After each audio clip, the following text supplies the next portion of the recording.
दोस्तों, हमारा पहला टॉपिक है कि वाई टू इन्वेस्ट ट्रेड और स्कैल्प, यानी इन्वेस्टमेंट, ट्रेडिंग या स्कैल्पिंग क्यों करनी है। हम इसलिए करते हैं ये क्योंकि इसमें हमें अच्छा खासा रिटर्न मिलता है, बेटर रिटर्न मिलता है। जो बैंक इंटरेस्ट रेट आपको बैंक में से मिलेगा, अभी इंडिया में 2022 में बैंक इंटरेस्ट रेट जो है वो 5.85 पर ईयर है, जबकि स्टॉक ट्रेडिंग में इवन इन कैश सेगमेंट एक ही दिन में कोई स्टॉक 5 से 10% मूव कर सकती है, और जो रिटर्न बैंक आपको एक साल में देगा वो रिटर्न आप यहाँ पे एक दिन में निकाल सकते हैं, बशर्ते आपको पता होना चाहिए कि आप कब, क्या और कैसे करेंगे। दुनिया में प्रॉफिट कैसे होता है, आप देखते हैं कि इससे ज़्यादा सरल चीज़ कोई हो नहीं सकती। एक सब्जी बेचने वाला है, उसकी एग्जांपल ले लीजिए। वो बड़े बाजार में, बड़ी मंडी में जाता है, वहाँ पे होलसेल रेट के ऊपर, कम प्राइस के ऊपर सब्जियां लेके आता है, और फिर वो उसको रिटेल प्राइस के ऊपर लगभग 25 to 50%, और कुछ कुछ केसेस में उससे भी ज़्यादा मार्जिन के ऊपर उनको निकाल देता है। तो देखा जाए तो एक वेजिटेबल सेलर भी एक प्रॉफिटेबल ट्रेडर है। अब सवाल उठता है कि मेरी स्टॉक ट्रेडिंग जो है वो प्रॉफिटेबल क्यों नहीं है। इसके दो कारण हैं, दो चीजें हैं जिसका आपको ध्यान रखना है। पहली बात, आपको पता नहीं है कि कौन सी स्टॉक्स को खरीदना है और कब खरीदना है। दूसरी बात, आपको पता नहीं है कि किसी स्टॉक से बाहर कब निकलना है अगर आपकी एंट्री परफेक्ट होगी।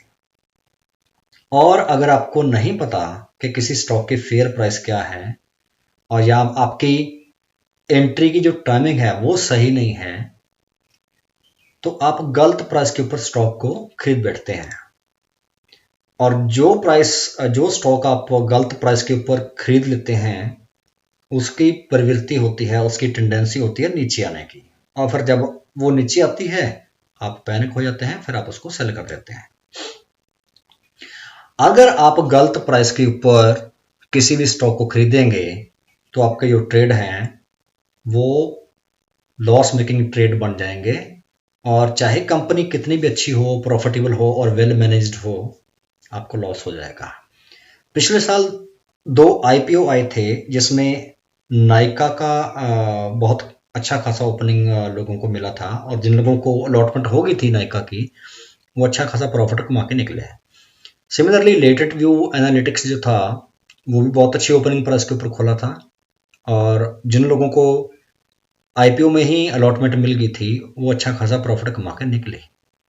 ये दोनों कंपनियां अपने अपने फील्ड में इनका अच्छा नाम है, और ये खराब कंपनियां नहीं है, वेल मैनेज्ड हैं। बट इनकी जो लिस्टिंग प्राइस थी वो रॉन्ग प्राइस थी, वो उतने के वर्थ नहीं थे, ये शेयर उतने के वर्थ नहीं थे जितना लोगों ने एंथुजियाज्म में इनको ऊपर चढ़ा दिया।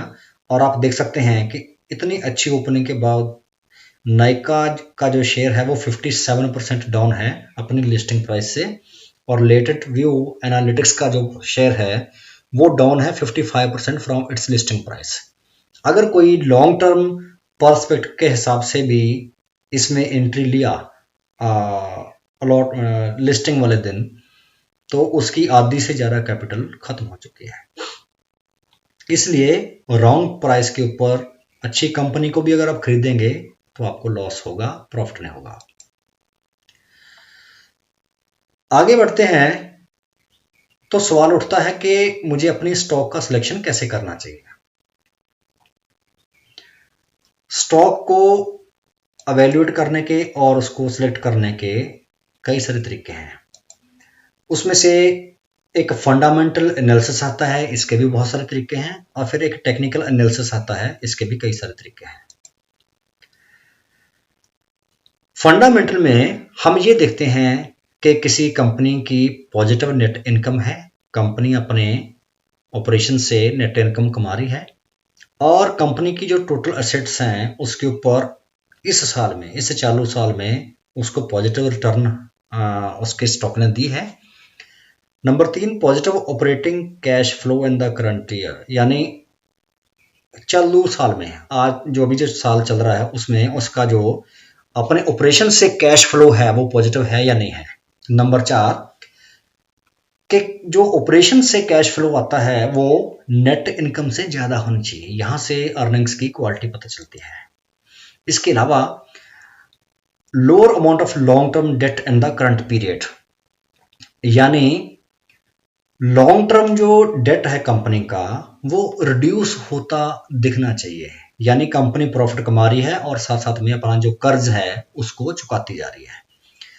उसके बाद नंबर 6 पर आता है higher current ratio this year compare to the previous year, यानी पिछले साल के मुकाबले में इस साल की जो करंट रेशो है वो हाई होनी चाहिए, मुकाबलतन हाई होनी चाहिए। और लास्ट में कोई भी नए शेयर पिछले साल इशू ना किए गए हों कंपनी की तरफ से। लास्ट के 2 पॉइंट ये हैं कि जो ग्रॉस मार्जिन है वो पिछले साल के मुकाबले में थोड़ा हाई होना चाहिए, और एक और पॉइंट ये है कि higher asset turnover ratio compare to previous year, यानी पिछले साल के मुकाबले में जो एसेट टर्नओवर रेशियो है वो हाई होनी चाहिए। अब जिन लोगों की बैकग्राउंड फाइनेंस की नहीं है, जिन लोगों को अकाउंटिंग के बारे में पता नहीं है, उनको ये 9 पॉइंट जो हैं ये बहुत हाई फाई लेवल के लगेंगे और उनको ऐसा फील होगा कि ये मेरे बस की बात नहीं है। हमारे साथ बने रहिए, हम बताएंगे कि इसके बिना भी काम चल सकता है। बट जो लोग बहुत बड़े बड़े हेज फंड चलाते हैं, म्यूचुअल फंड चलाते हैं, वो इन सब चीज़ों के बारे में जानते हैं और इन्हीं फंडामेंटल्स को वो किसी कंपनी को असेस करते हैं इन्हीं पॉइंट्स के ऊपर। अगर किसी कंपनी इन सारी शर्तों को पूरा करती है, कोई कंपनी इन सारी शर्तों को, इन सारे पॉइंट्स को पूरा करती है, तो फंडामेंटली वो एक अच्छी कंपनी मानी जाएगी और उसके बाद फिर वो लोग उसमें अपनी एंट्री लेते हैं।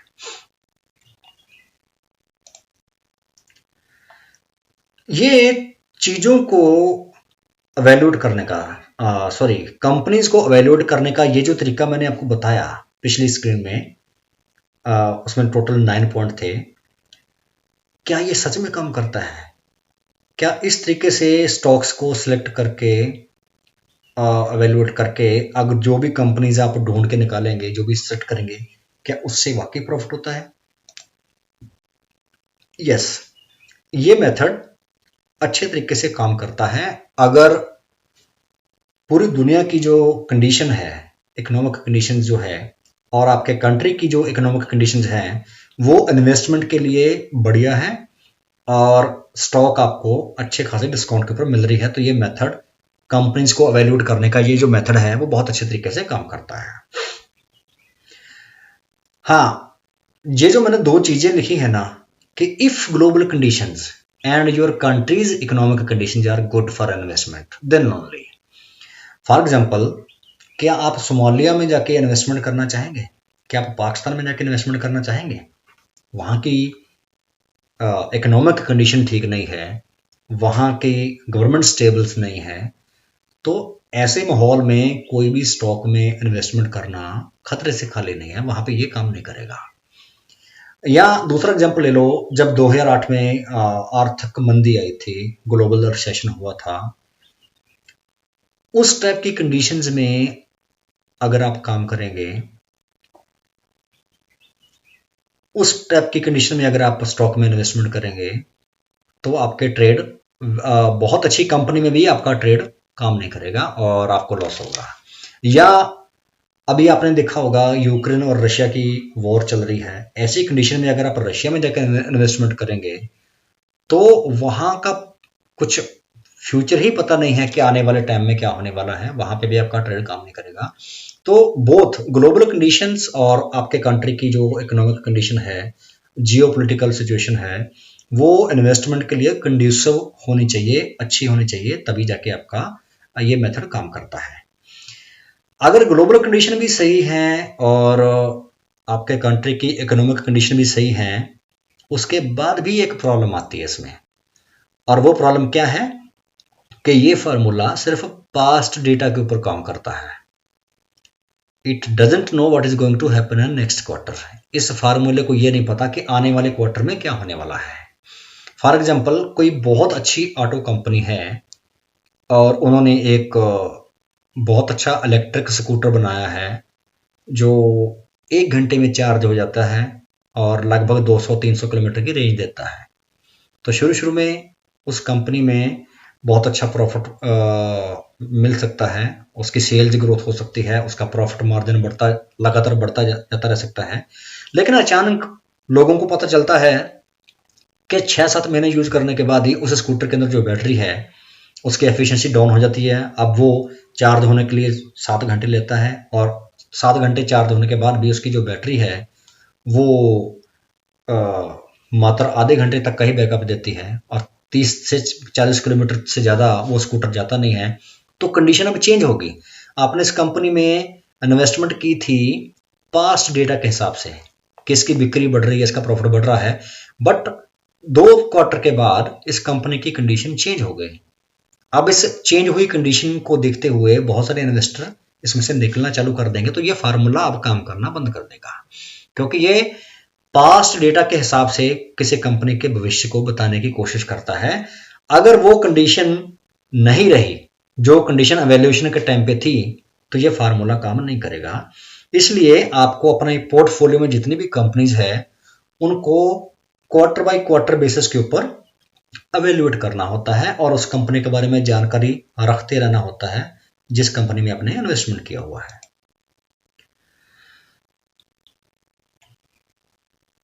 When can this fail? ये फार्मूला फेल कब होता है? क्या स्टॉक मार्केट में किसी भी स्टॉक की प्राइस को प्रिडिक्ट किया जा सकता है? ऐसा है कि एक थ्योरी है जिसको बोलते हैं एफिशिएंट मार्केट हाइपोथेसिस। ये थ्योरी ये कहती है कि एट एनी गिवन टाइम, किसी भी टाइम में किसी स्टॉक की जो प्राइस होती है उस प्राइस के अंदर ऑलरेडी जितनी भी रेलिवेंट और करंट इंफॉर्मेशन होती है वो सब उसमें समाई हुई होती है। यानी बेचने वाले को लगता है कि मैं फेयर प्राइस के ऊपर बेच रहा हूं और खरीदने वाले को लगता है कि मैं फेयर प्राइस के ऊपर खरीद रहा हूं। वहां पे दोनों को किसी किस्म का कोई एज नहीं होता।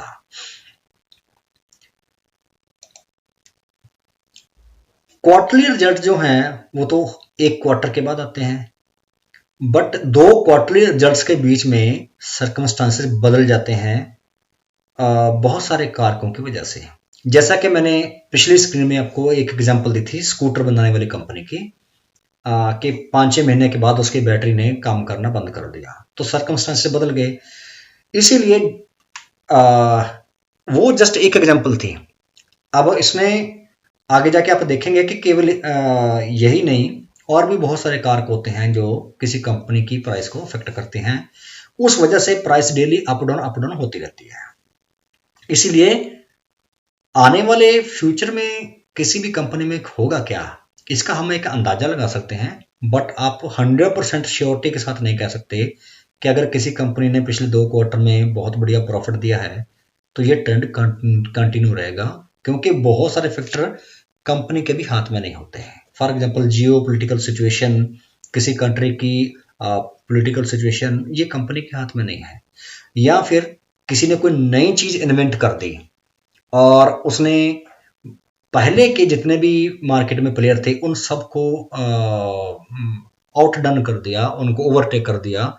अब उस पुरानी टेक्नोलॉजी के साथ कोई काम करना चाहेगा नहीं और सब लोग नई टेक्नोलॉजी को अपनाने की कोशिश करेंगे। फॉर एग्जांपल, आपने देखा होगा किसी जमाने में सीडी और डीवीडीज बनाने वाली कंपनियों का बहुत बोलबाला था, लेकिन आजकल सीडी डीवीडी को कोई नहीं पूछता। तो अगर वो कंपनी अपने आप को नई स्ट्रेटजी के साथ नहीं ऊपर लेके आएगी, नए प्रोडक्ट नहीं बनाएगी, पुराने को नहीं छोड़ेगी, तो उस कंपनी के लिए ग्रो करना मुश्किल हो जाएगा।